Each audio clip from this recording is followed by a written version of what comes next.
اللہ کے تمام دوستوں کو نازیہ نور احسان باہو کی طرف سے آج کے تفکر میں حق اللہ بسم اللہ۔ جیسے کہ آپ جانتے ہیں کہ ہم نے حضرت ابراہیم کے سلسلے میں دین ابراہیمی کو صحیح طریقے سے سمجھنے کے لیے اور اس کو اپنے آپ پر لاگو کرنے کے لیے بابا ابراہیم کے بارے میں ایک سلسلہ شروع کیا ہوا ہے۔ آج اسی سلسلہ میں ہم معرفت کے سفر میں تھوڑا اور آگے بڑھتے ہیں۔ آج ہم بات کریں گے ان کی قربانی کے حوالے سے۔ تو ابراہیم کی زندگی کی داستان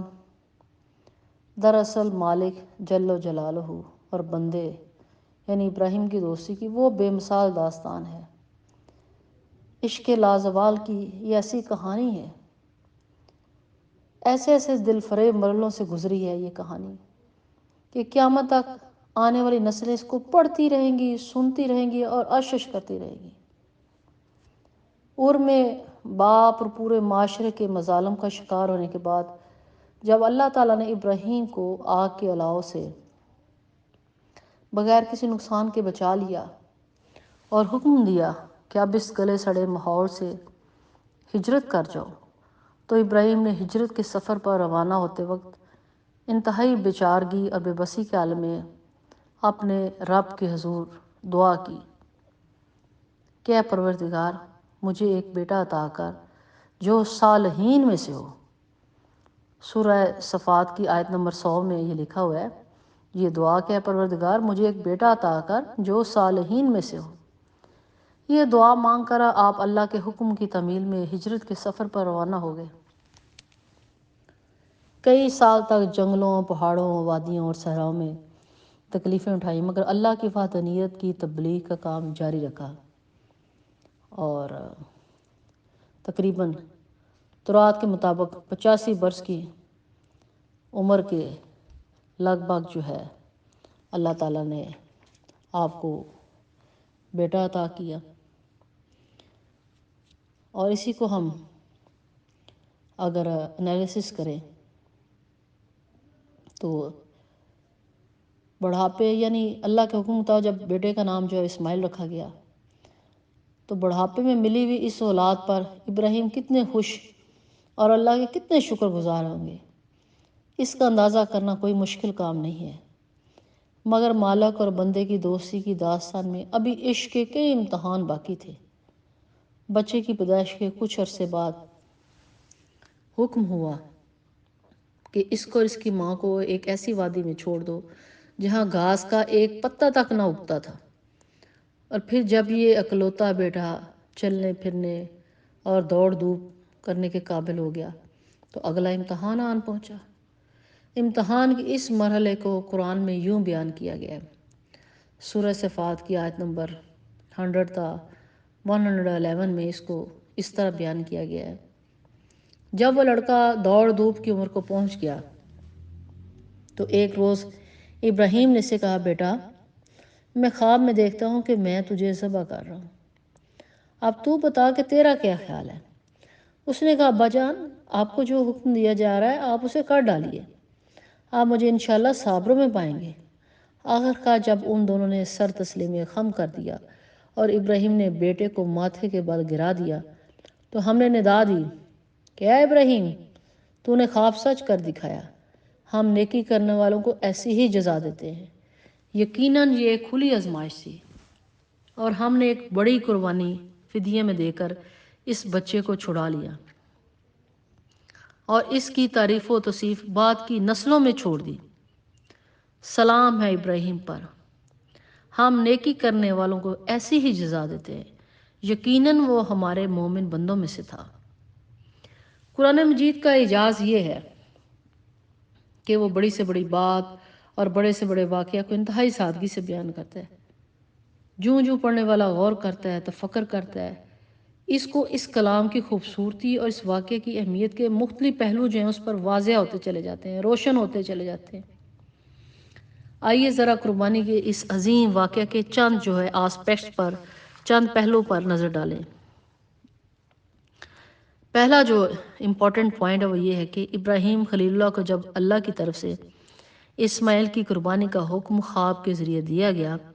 تو انہوں نے فوراً سمجھ لیا کہ مالک کیا چاہتے ہیں، چنانچہ اطاعت کی انتہا کو چھوتے ہوئے بغیر کسی حجت کے، بغیر کسی توقف کے بیٹے کی قربانی پر تیار ہو گئے۔ پھر اس میں جو دوسرا اہم پہلو نکلتا ہے وہ یہ کہ جب ابراہیم نے کمسن بیٹے کو اللہ کے حکم سے آگاہ کیا تو وہ بیٹا اپنی کم سنی کے باوجود اللہ تعالیٰ کے معیار پر پورا اترا۔ اس نے ثابت کر دیا کہ وہی صالح بیٹا ہے جس کے لیے ابراہیم نے اپنے رب کے حضور دعا کی تھی۔ اس کے ذہن میں، یعنی حضرت اسماعیل کے ذہن میں ایک لمحے کے لیے بھی یہ وہم نہیں آیا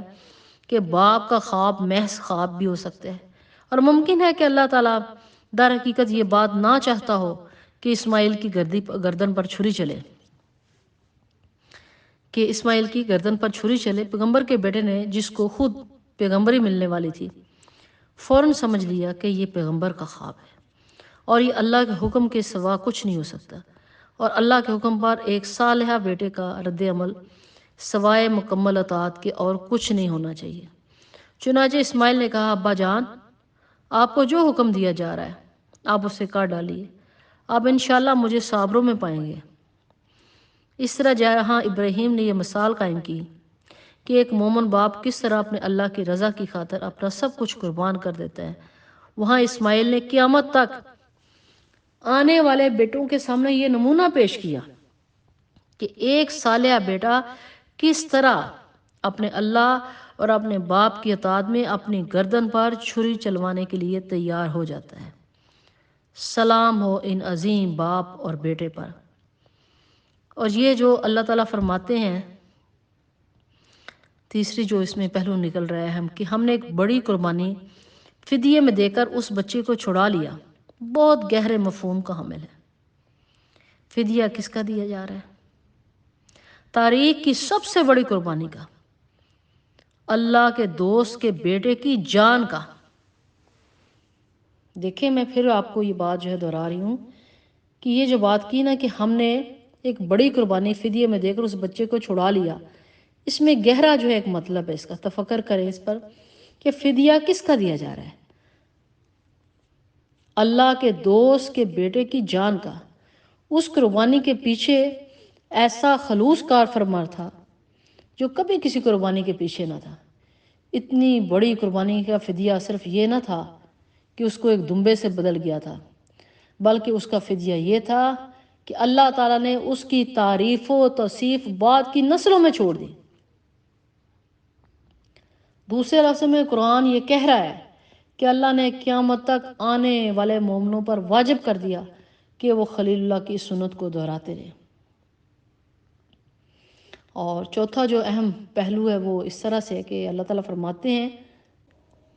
کہ ہم نیکی کرنے والوں کو ایسے ہی جزا دیتے ہیں۔ یقیناً ابراہیم ہمارے نیک بندوں میں سے تھا۔ اگر کسی قربانی دینے والے کے ذہن میں کوئی شک و شبہ ہو کہ اللہ کی راہ میں خلوص نیت سے قربانی دینے کا کوئی فائدہ بھی ہے یا نہیں،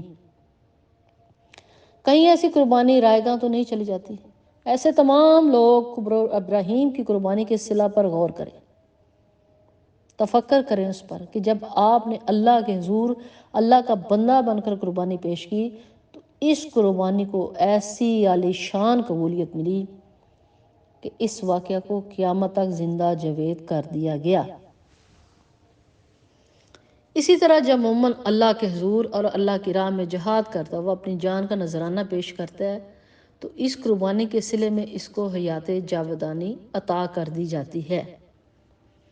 تو اگر ایک ایسے وقت میں جب پوری انسانیت میں اللہ کو پہچاننے والا کوئی باقی نہ رہ گیا، ابراہیم نے جہاں انسانوں کی سوچ کو اللہ کے معاملے میں صحیح راستے پر ڈالا اور ان کو بتایا کہ محبوب اللہ کے سوا اور کوئی ہو ہی نہیں سکتا، کہ اللہ وحدہ لا شریک ہی صرف محبوب ہے، اسی طرح حضرت ابراہیم نے قربانی کے معاملے میں بھی انسانی سوچ کے جو شک و شبہات تھے، جو دھند تھی، وہ صاف کر دی۔ ہر اس شخص کو جو سچ کا متلاشی تھا اور ہے، اس کو انہوں نے اپنی مثال سے سمجھا دیا کہ قربانی صرف اور صرف اللہ کے لیے ہے۔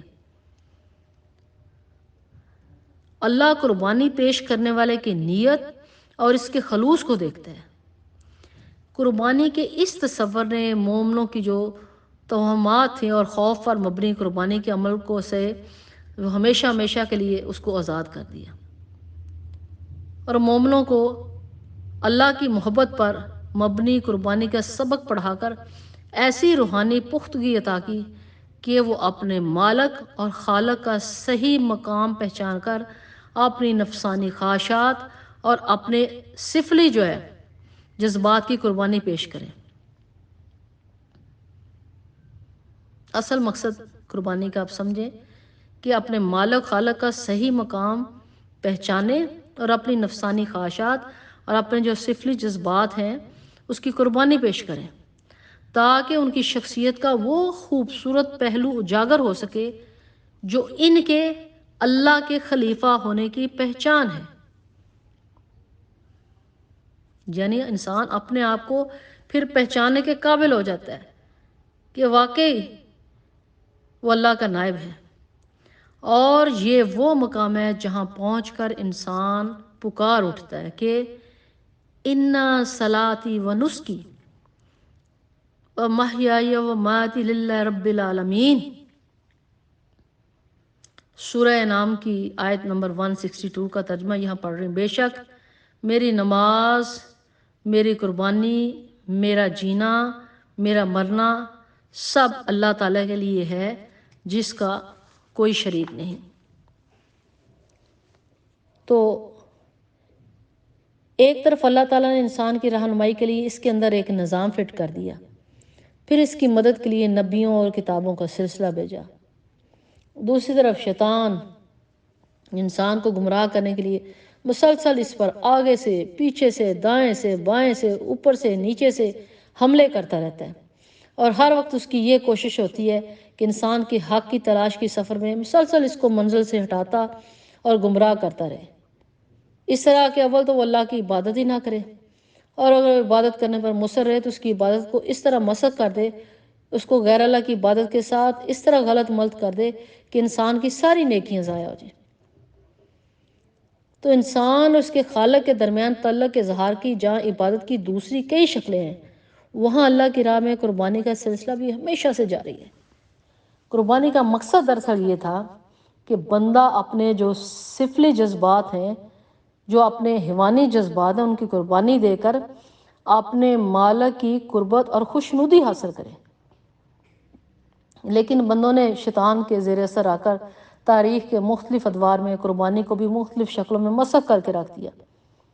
انسان نے جہاں اللہ تعالیٰ کے ساتھ عبادت کے لیے کئی اور معبود گڑھے،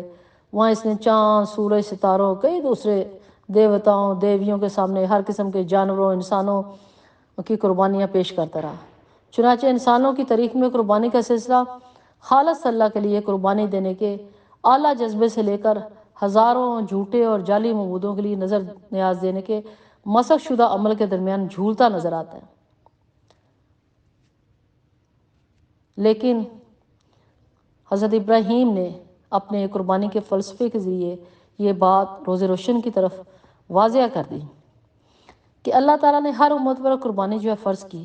لیکن قربانی کی قبولیت کے لیے بعض بنیادی شرائط عائد کر دیں، جو یہ ہیں: